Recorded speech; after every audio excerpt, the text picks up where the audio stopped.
So went back home. About 3 or 4 days later, the colonoscopy powders turn up, so shoved them on the side, didn't think too much of it.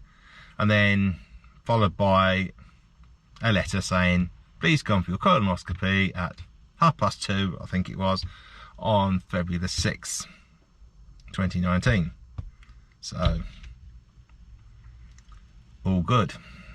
So, we get their bloody back pain kicks in again. Then I can be shoved up the rear end. So I spent one weekend flat out in bed, just couldn't move, severe pain, hit the cocodamol, didn't move.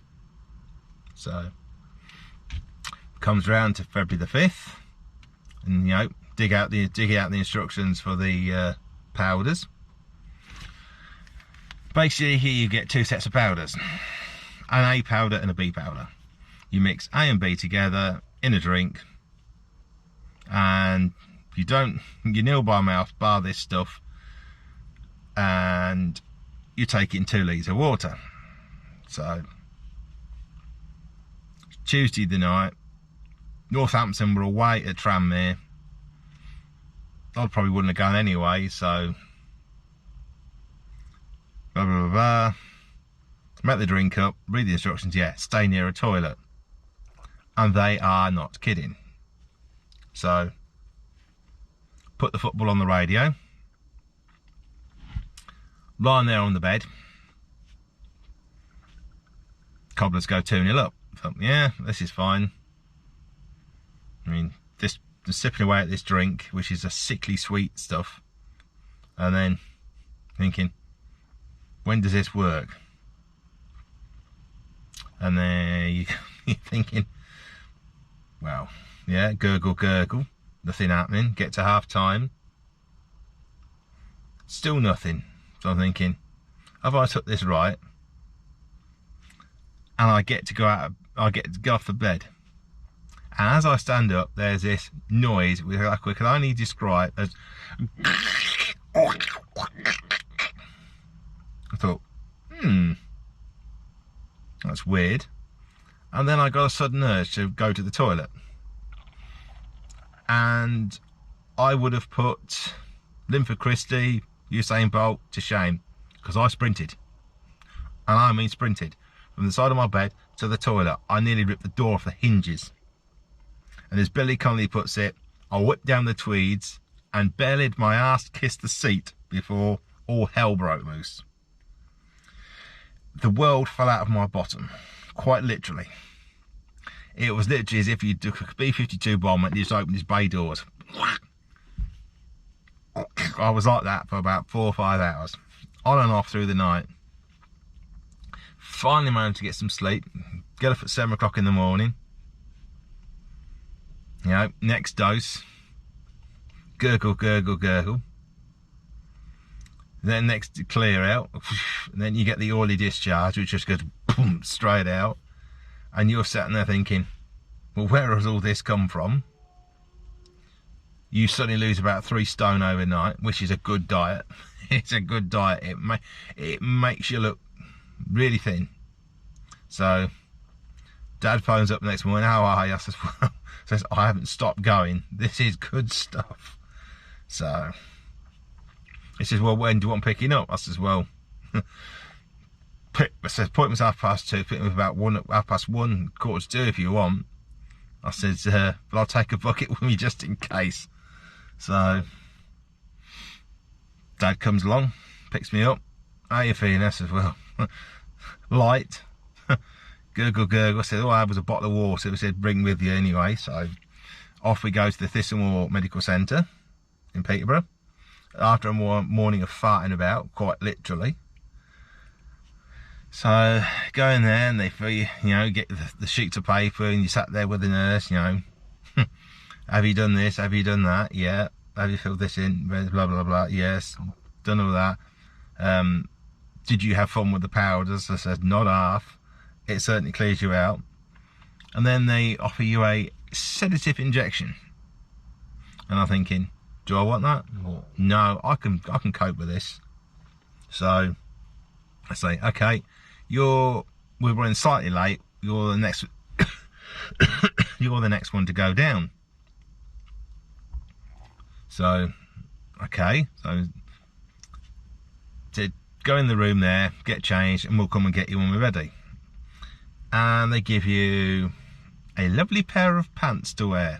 They're like boxer shorts, but they got a bloody great slit down the back. So, sat in there waiting. What I got on was a pair of slippers, these funny pants, and a dressing gown. So, sat in there 10 minutes, knock on the door, are you ready? Yeah, come with us. Yeah, so walk through to the procedure room, and the chap who does it, endoscope operator, whatever he's called, yep, comes and talks to me and says, yep, is this your first ever one? I went, well, yeah. He says, well, look, don't worry about it. He said, talk you through it. He says, I've done hundreds of these. He says, you'll be fine. So,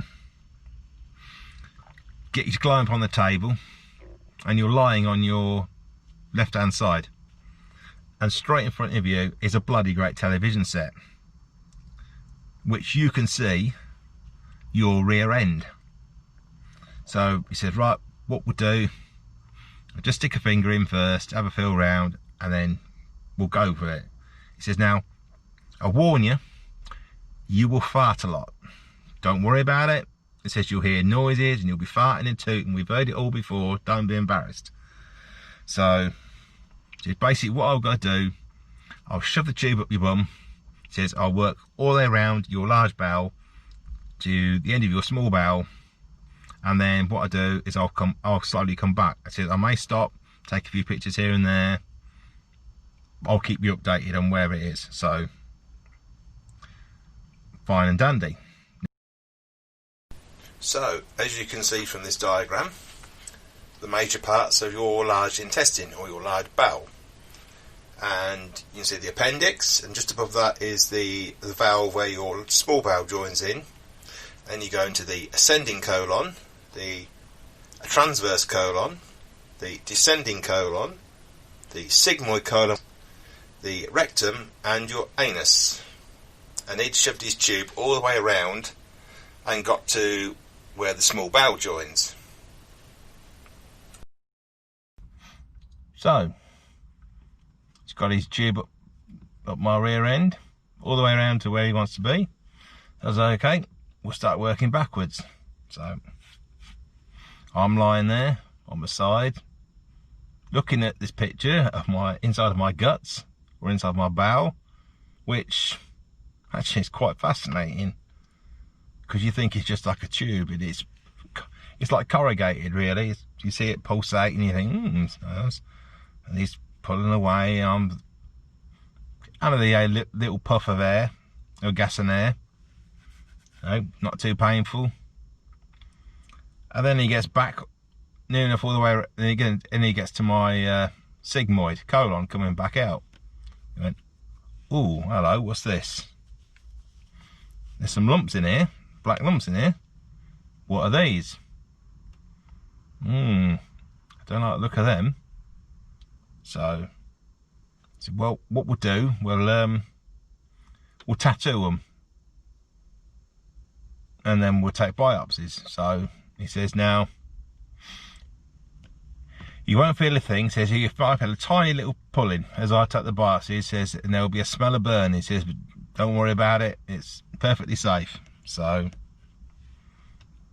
by that time, because he's got to get the colonoscopy tube out and back past it, my bowel has shrunk to half its normal size. So it was bloody painful. And I was hitting the gas and air, and it was not comfortable. You know, didn't feel the biopsies, but he was just trying to get this tube back through a bowel that shrunk to half its size. So, yeah, take the biopsies, gets his tube out. Next thing, pat on the hand. He says, well, we work at the worst situation, or we start at the worst situation, and we work backwards. He says, you could have bowel cancer. And I'm thinking, okay, right, I'm 47, well I was at the time, and I've just had a diagnosis of bowel cancer. He says, right, so next stage is, we'll phone your doctors, get them to make an, they'll see you urgently, because now you're triggered major warnings. He says, we'll send these biopsies off, and says, hopefully we'll get the results back within a week, and we go from there. So I'm there on a trolley, bombed out after near enough overdosing on gas and air. Dad walks in and says, how's it go? And then nurse comes back in with the specialist, says, look, this is what's happened. You know, he could have bowel cancer. So yeah, said, right, we phoned your doctors. They've got your number, your mobile number. They're going to phone you, make an appointment. So I'm lying there, you know, or sitting there with my dad, thinking, oh bloody hell, that's all I need. So, because you got to wait 20 minutes after the opposite, you know, so for this gas and everything to wear off, I'm sat there with my cup of tea and my biscuit, weighing life up, and my phone rings. My doctors. Yep. Come down 9 o'clock in the morning. This was the Thursday morning. Yeah, come straight in. Just tell us you're here. We'll get a doctor to see you. So, go back to my mum and dad's. Tell mum the news. Thinking, oh my God, you know, tell the family the news. You know, I might have bowel cancer at 47. This is not what you need. And then sit round the parents' house, you know, because they thought I was going to have an anaesthetic, but you know, stayed over there overnight. And Dad came in with the doctors 9 o'clock the next morning and said, yeah, you know, we'll look after you. It said, you know, we're just here to check on your mental state, basically, because of your diagnosis of cancer.